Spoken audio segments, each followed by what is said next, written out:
പ്രിയപ്പെട്ടവരെ, പരിശുദ്ധ പിതാവ് ലയോ 14 മാർപ്പാപ്പ സാർവത്രിക സഭയോട് മുഴുവനും നടത്തിയ ഒരു ആഹ്വാനമുണ്ട്. ഒക്ടോബർ മാസത്തിൽ കരങ്ങളിൽ ജപമാല എടുക്കണം, ലോക സമാധാനത്തിനു വേണ്ടി പ്രാർത്ഥിക്കണം. പരിശുദ്ധ ദൈവമാതാവിൻ്റെ പ്രത്യേക മാധ്യസ്ഥം തേടേണ്ട മാസമാണിത്. ജപമാലയുടെ ദൈവശാസ്ത്രപരവും ആത്മീകവുമായ ഫലങ്ങളെക്കുറിച്ച് സാർവത്രിക സഭ ധ്യാനിക്കുന്ന മാസമാണ് ഒക്ടോബർ. 1891 ഭാഗ്യസ്മരണാർഹനായ ലയോ 13 മാർപ്പാപ്പയാണ് ഒക്ടോബറി മെൻസെ എന്ന തിരുവഴുത്തിലൂടെ ഒക്ടോബർ ജപമാല മാസമായി സാർവത്രിക സഭയിൽ പ്രഖ്യാപിക്കുന്നത്. ഒക്ടോബർ 7 തീയതിയാണ് ജപമാല രാജ്ഞിയുടെ തിരുനാളായി സഭയിൽ ആചരിക്കുന്നത്. പരിശുദ്ധ കന്യകാമറിയത്തിന്റെ ജപമാല ഭക്തിക്ക് വെറുമൊരു ആത്മീയ അനുഷ്ഠാനം എന്നതിലുപരി സത്യവിശ്വാസത്തിന്റെ നിലനിൽപ്പിനും പരിപോഷണത്തിനും ആഭ്യന്തരവും ബാഹ്യവുമായ സഭയുടെ ശത്രുക്കളിൽ നിന്നുള്ള ഉപദ്രവങ്ങളിൽ നിന്നും സംരക്ഷണത്തിനും വളരെയേറെ സഹായകമായിട്ടുണ്ടെന്നുള്ളതാണ് ചരിത്രം. ജപമാല ഭക്തിയുടെ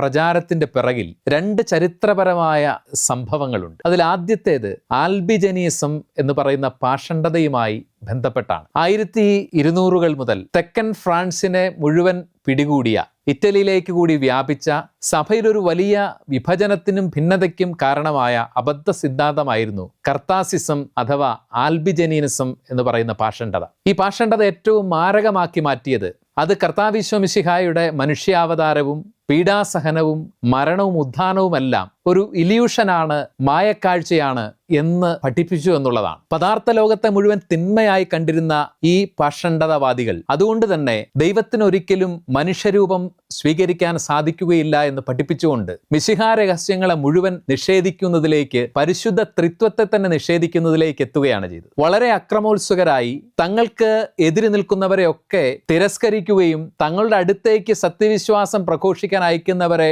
കൊല്ലുകയും ചെയ്യുമാറ് വളരെ സങ്കുചിതമായ മനസ്സുള്ള അക്രമ സ്വഭാവമുള്ള ഒരു സമൂഹമായിട്ട് അവർ പിന്നീട് രൂപപ്പെടുന്നു. ഈ പാഷണ്ഡതയെ പ്രതിരോധിക്കാൻ വേണ്ടി അനേക പ്രസംഗകരെ മാർപ്പാപ്പമാർ അയച്ചിരുന്നെങ്കിലും അവരെയൊക്കെ വധിക്കുകയോ പീഡിപ്പിക്കുകയോ ചെയ്തുകൊണ്ടാണ് ഈ പാഷണ്ഡതവാദികൾ അതിനോട് പ്രതികരിച്ചത്. അങ്ങനെ വിശുദ്ധ ഡൊമിനിക്കിനെ മാർപ്പാപ്പ ആൽബിജനീസം പാഷണ്ഡതയ്ക്കെതിരെ പ്രസംഗിക്കാൻ നിയോഗിക്കുകയാണ്. അക്കാലത്ത് യൂറോപ്പിലെ അറിയപ്പെടുന്ന ഏറ്റവും വിസ്മയനീയനായ വാഗ്മി, ദൈവശാസ്ത്ര പണ്ഡിതൻ, തീക്ഷ്ണമതിയായ സന്യാസി എന്നീ നിലകളിൽ അറിയപ്പെടുന്ന വിശുദ്ധ ഡൊമിനിക്കും അദ്ദേഹത്തിന്റെ സഹസന്യാസിമാരും കൂടി ഫ്രാൻസിലേക്കുള്ള യാത്രയിൽ അദ്ദേഹം ടുലൂസിനടുത്ത് ഒരു രാത്രി പ്രാർത്ഥിച്ചുകൊണ്ടിരിക്കുമ്പോഴാണ് 1208 അദ്ദേഹത്തിന് പരിശുദ്ധ കന്യകാമറിയത്തിന്റെ ദർശനമുണ്ടാവുന്നു. ഡൊമിനിക്കിനോട് പരിശുദ്ധ കന്യകാമറിയത്തിന്റെ ചോദ്യം ഇതാണ്: ഡൊമിനിക്, ലോകത്തെ മുഴുവൻ നവീകരിക്കാൻ ശക്തമായിട്ടുള്ള ആയുധം ഏതാണ്? ഈ ചോദ്യത്തിന് ഡൊമിനിക്കിന്റെ മറുപടി: പരിശുദ്ധ മറിയമേ, നിന്റെ ഏകപുത്രനോടൊപ്പം സ്വർഗത്തിൽ വസിക്കുന്ന നിനക്കാണല്ലോ അത് നന്നായിട്ട് അറിയാവുന്നത്. അങ്ങനെ മറിയമാണ്, പരിശുദ്ധ കന്യകാമറിയമാണ് ഡൊമിനിക്കിന് ജപമാല പ്രാർത്ഥനയുടെ അത്ഭുത രഹസ്യം വെളിപ്പെടുത്തി കൊടുക്കുന്നത്. അങ്ങനെ വിശുദ്ധ ഡൊമിനിക്ക് മിശിഹായുടെ മനുഷ്യാവതാരം, പീഡാസഹന, മരണം, ഉത്ഥാനം, ഈ 3 വിശ്വാസത്തിന്റെ അടിസ്ഥാന രഹസ്യങ്ങളെ കോർത്തിണക്കിക്കൊണ്ട് ജപമാല പ്രാർത്ഥന രൂപീകരിക്കുകയാണ്. പ്രസംഗമല്ല, പ്രാർത്ഥനയാണ് ഇനി നമ്മുടെ ആയുധമെന്ന് പറഞ്ഞുകൊണ്ടാണ് അദ്ദേഹം തൻ്റെ സഹസന്യാസിമാരുടെ അടുത്തേക്ക് വരുന്നത്. മിശിഹായുടെ ജനനവും മരണവും ഉത്ഥാനവും ധ്യാനിക്കുന്ന രഹസ്യങ്ങളെ പരിശുദ്ധ കന്യകാമറിയത്തിന്റെ കീർത്തനമായ നന്മ നിറഞ്ഞ മറിയമേ എന്ന പ്രാർത്ഥനയോട് ബന്ധിപ്പിച്ചുകൊണ്ടാണ് ഡൊമിനിക്ക് പിന്നീട് പ്രസംഗത്തിന് പകരം പ്രാർത്ഥന പ്രചരിപ്പിക്കുന്നു.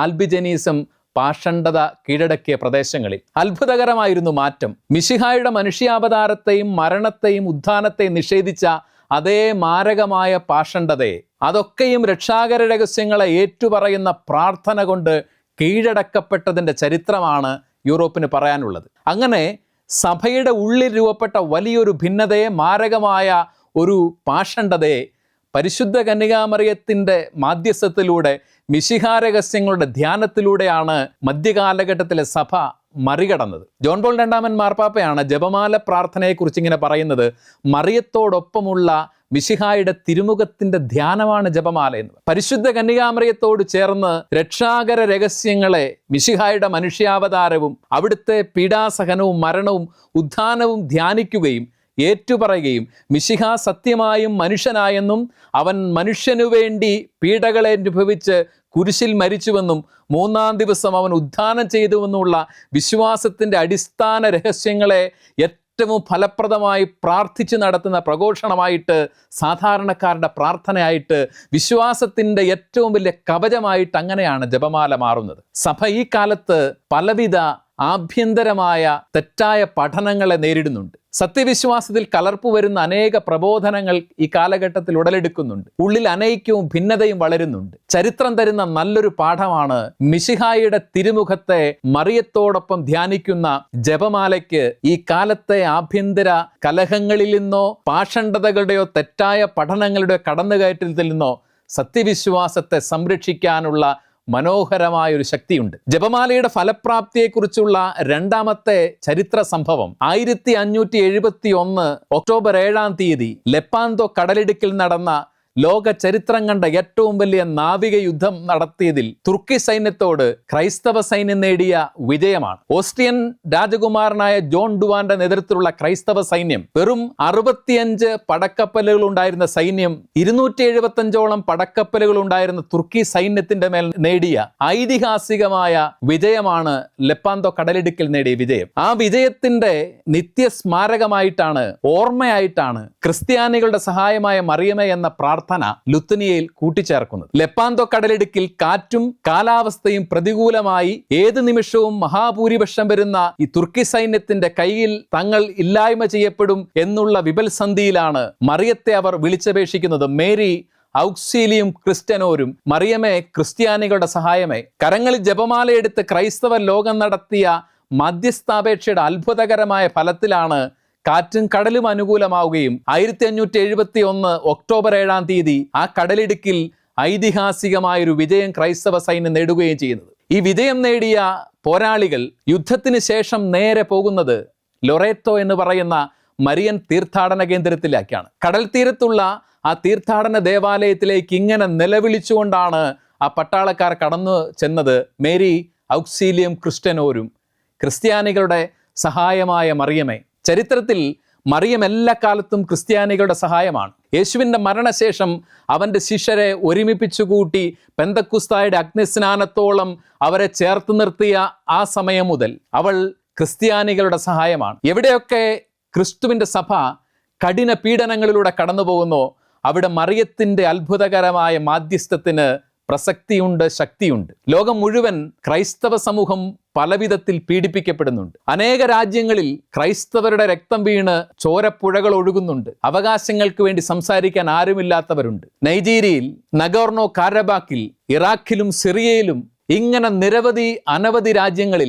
ക്രൈസ്തവർ നിഷ്ഠൂരമായി പീഡിപ്പിക്കപ്പെടുന്നു. മറിയത്തിന്റെ മാധ്യസ്ഥത്തിന്, ക്രിസ്ത്യാനികളുടെ സഹായമായ മറിയത്തിന്റെ ഇടപെടലിന് ഏറ്റവും അധികം പ്രസക്തിയുള്ള ഒരു കാലത്താണ് നമ്മൾ ജീവിക്കുന്നത്. കരങ്ങളിൽ ജപമാല എടുക്കാനും മറിയത്തിന്റെ മാധ്യസ്ഥത്തെ പ്രത്യാശയോടെ വിളിക്കാനും ഈ ഒരു ജപമാല മാസാചരണം നമ്മുടെ സഭയെ, നമ്മൾ ഓരോ വിശ്വാസികളെയും പ്രേരിപ്പിക്കുന്നു. ജോൺ പോൾ രണ്ടാമൻ മാർപ്പാപ്പയുടെ മനോഹരമായ ചാക്രിക ലേഖനമാണ് എക്ലേസിയ ദ യൂക്കരിസ്തിയ, ദിവ്യകാരുണ്യത്തിന്റെ സഭ എന്നാണ് അതിന്റെ അർത്ഥം. മാർപ്പാപ്പ ഇങ്ങനെ അവിടെ ഒരു നിരീക്ഷണം നടത്തുന്നുണ്ട്. ഈശോ മിശിഹ 2 സമ്മാനങ്ങളാണ് തന്റെ ശിഷ്യർക്കും ലോകത്തിന് കടന്നു പോകുന്നതിന് മുമ്പ് നൽകുന്നത്. ഇതെന്റെ ശരീരമാണ്, വാങ്ങി ഭക്ഷിക്കുവനെന്ന് പറഞ്ഞുകൊണ്ട് അവന്റെ ശരീരം നൽകി പരിശുദ്ധ കുർബാന. ഇതാ നിന്റെ അമ്മ എന്ന് പറഞ്ഞുകൊണ്ട് തൻ്റെ അമ്മയെ നൽകുന്നു, രണ്ടാമത്തെ സമ്മാനം. മാർപ്പാപ്പ ഇങ്ങനെ പറയാണ്, ദേവാലയത്തിൽ പരിശുദ്ധ കുർബാനയ്ക്ക് വരുന്ന വിശ്വാസികൾ യേശുവിൻ്റെ ആദ്യ സമ്മാനമായ അവൻ്റെ ശരീരം, ദിവ്യകാരുണ്യം സ്വീകരിക്കാൻ വരുന്നവരാണ്. അങ്ങനെ വരുന്ന ഓരോ വിശ്വാസിയും അവൻ്റെ രണ്ടാമത്തെ സമ്മാനമായ അവൻ്റെ അമ്മയെ കൂടി സ്വീകരിക്കണം. ഇതെൻ്റെ ശരീരമാണ്,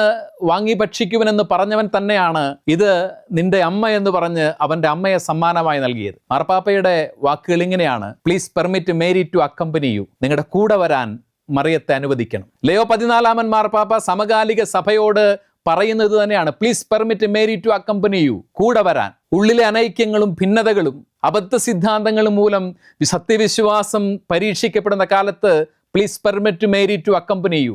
ലോകത്തിൻ്റെ വിവിധ ഭാഗങ്ങളിൽ ക്രൈസ്തവർ നിഷ്ഠൂരമായി പീഡിപ്പിക്കപ്പെടുമ്പോൾ അവിടെ പരക്കുന്ന ക്രൈസ്തവ രക്തം ആരും കാണാത്ത വിധം തികഞ്ഞ അനീതി നടമാടുമ്പോൾ please permit me to accompany you. നമുക്ക് ഈ ജപമാല മാസത്തിൽ കരങ്ങളിൽ പരിശുദ്ധ കന്യകാമറിയത്തിന് ജപമാല എടുക്കാം. അവളോടൊപ്പം മിശിഹായുടെ തിരുമുഖത്തെ നമുക്ക് ധ്യാനിക്കാം. മറിയത്തെ നമ്മളെ അനുഗമിക്കാൻ, അനുധാവനം ചെയ്യാൻ നമുക്ക് അനുവദിക്കാം.